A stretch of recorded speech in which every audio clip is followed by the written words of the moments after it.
That was one of the key highlights of 2022. Now that we're in 2023, we have to look at the threats, the challenges and the opportunities facing Israel this year.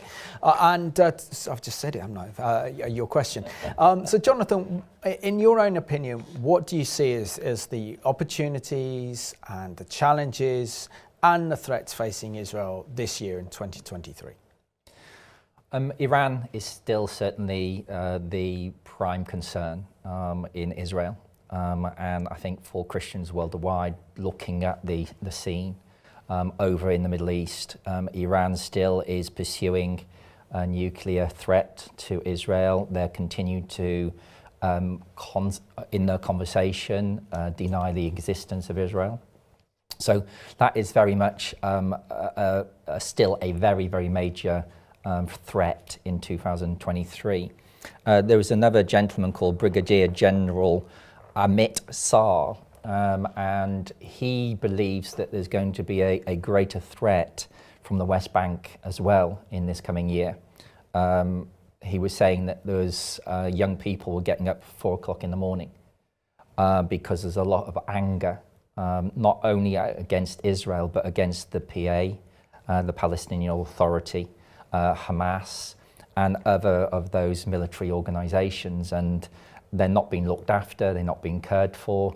There's a lot of people within the West Bank who just have lost trust in the Palestinian Authority, and there's a lot of anger there, and he believes, Brigadier General believes that they're going to get a lot more younger people who are going to be militarized, and they believe that that's going to be a greater threat in 2023 within that sort of grouping of people, those young people who've got nothing, they lost everything, and they've got no hope. And so there's a lot of anger that he is detecting along with others regarding 2023. Well, thank you for sharing that insight, which is so important, particularly as our viewers can be praying for this situation. Absolutely. And Len, I mean, I think 2023 is going to be a very different year politically for Israel, as we will see the return of Benjamin Netanyahu after 2 years. And for the first time in years, it looks like Israel will be able to have a strong and stable and secure government that could actually last the distance, could last the 4 years, which would be a miracle if that happens. But what is your assessment of the political situation that Israel faces in 2023? Well, of course, Benjamin Netanyahu is a very strong leader, and he's either loved or hated by the Israelis. And he's obviously had to make some huge compromises because of the coalition type of system they have in Israel. And some of the folk like Ari Deri has been given, and I just read today he's the the deputy prime minister, and he has a very strong hold over the Ministry of Interior, so that affects believers in Israel, it affects the Messianic community in Israel. But also, the same threats that Benjamin Netanyahu had when he was prime minister still exist today, but they've increased, such as Iran. And the whole situation with Iran is going to have to be addressed. It's not. They are not stepping back. They are progressing with the development of nuclear weapons. And as Benjamin Netanyahu has said in the past, there's a red line, and they're very near, if not over that red line now. So it'll be interesting to see what he does, and we certainly need to be praying for him during this time. Of course, there are some very good positive things that he's got on his agenda. There's the enlargement of the Abrahamic Accords, and they've been making some amazing progress in that area, particularly with countries like Sudan, who are becoming so friendly, and there's cooperation between them now. And there's even talk of embassy moves there, So these are all interesting things. And the softening of ties with Saudi Arabia, who would have dreamt of that just a few years ago? Absolutely.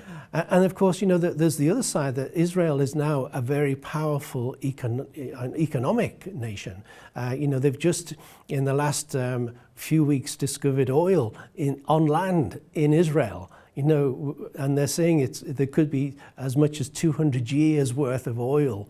Now, I know that's not very good in this climate mad world, but nevertheless, it's going to be a great benefit to them, which is including what's happening in the Mediterranean Sea, in Israel's water borders there, with the gas and oil that they've discovered there. So they're going to become a very strong economic power. They call themselves a startup nation. I think we're actually getting beyond startup now. They're becoming more established and expanding. So he's got some amazing challenges, but he's going to have a great resources to invest in the nation as well. Excellent. That's great. And also, what do you think if we expand a bit more on the strategic threats that Israel's facing, Jonathan? I mean, we've mentioned the Iranian nuclear threat. There's also that potential tinderbox that could go off in Lebanon, with Hezbollah having somewhere in the region of 160 to 180,000 rockets and missiles targeted Israel. We know that the Iranian forces and proxies in Syria, right on Israel's border in the Golan Heights. Of course, the situation in Gaza can flare up any time, and now you mentioned there could be a hotbed of violence in Judea and Samaria under the Palestinian Authority. And of course, there is that ongoing strategic relationship with the Biden administration and the White House, which is a difficult one for Israel, and it will be with Benjamin Netanyahu. So what do you think, how our viewers should be praying for Israel's protection and also for Israel's Prime Minister Benjamin Netanyahu? A real interesting question. I mean, with Netanyahu, it's going to be a really interesting time, and we really need to be praying God's favour upon him, because, as Len is saying, that there's quite a lot of real right-wing parties that are in the coalition.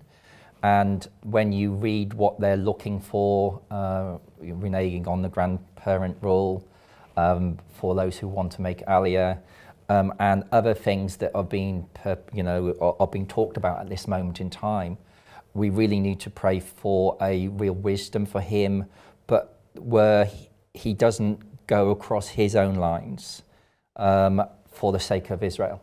Yeah.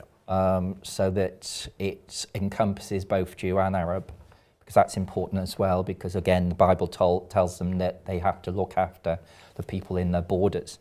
So it's very, very important within that sense. And also, obviously UN is not favourable towards Israel, no matter what they do. However much evidence, they just ignore it.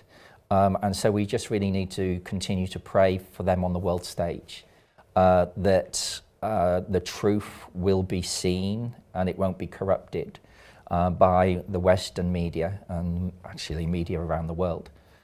Because I think the media have an agenda too, and we just need to ensure that truth continues to be maintained. Absolutely. And spoken out loudly.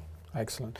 And Len, we already mentioned some of the kind of major activities that ICEJ UK has been involved in 2022 regarding the wonderful speaking engagements, Rosh Chodesh, the monthly prayer meeting, this program as well, and it's a privilege to be part of that.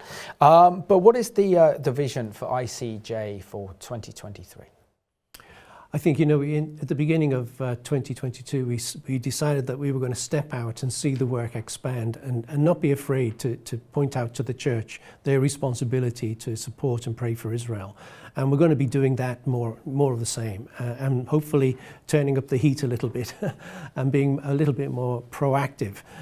We've already planned a number of conferences this year, regional conferences I've mentioned before. They were very successful, and we want to be doing those again in some new locations and some of the same locations.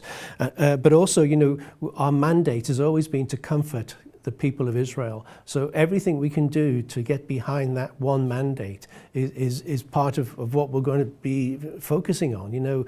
Our energies will be to raise finances, raise prayer support. We have a monthly prayer initiative called Rosh Chodesh, which anyone is welcome to come and join us. If you want to pray for Israel, come and join us every month. It's actually a week's non-stop or 10 days non-stop prayer, and we just take one part of that, again, being part of the nations in praying for Israel. So we want to comfort God's people, and we need the practical resources to do that.